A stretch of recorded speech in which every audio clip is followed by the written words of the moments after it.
Αλέκο, θα τραβήξουμε βίντεο.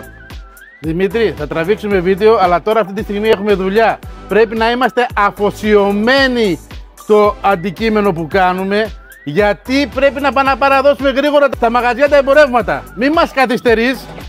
Έλα, Βαγγέλη. Όχι στο Δημήτρη. Γιατί ο Αλέκος πιστεύεις δεν θέλουμε να τραβήξουμε βίντεο? Γιατί έχει γίνει στάρ και όλοι για τον Αλέκο μιλάνε. Α, γι' αυτό, Ναι, ναι. Πώς θα τον κάνουμε να τραβήξουμε ένα βίντεο? Τώρα αμέσως, μόλις φορτώσει τα αμάξια, γιατί βιάζει να παραδώσει τα εμπορεύματα, θα τραβήξουμε ένα βίντεο. Γιατί θέλει, μου λέει, να κάνουμε κάτι πιο μεγάλο, κάτι πιο καλό σαν παραγωγή. Κάτι έχει στο μυαλό του τώρα. Τι κάνεις?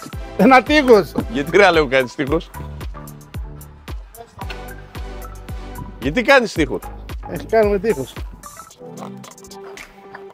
Ρε Αλέκο, δεν σε βλέπω. Ανοίγουμε χώρο για να περάσουμε την παλέτα, Δημήτρη. Ψέματα λες. Κάνεις τείχος για να μην σε βλέπω.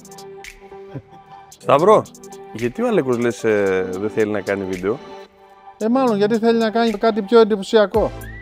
Λες. Σίγουρα. Δεν τραβάμε τώρα. Γιατί δεν θέλεις?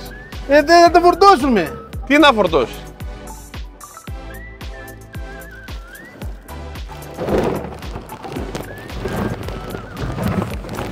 Γράψτε μας στα σχόλια αν θέλετε ο Αλέκος να κάνει και άλλο βίντεο.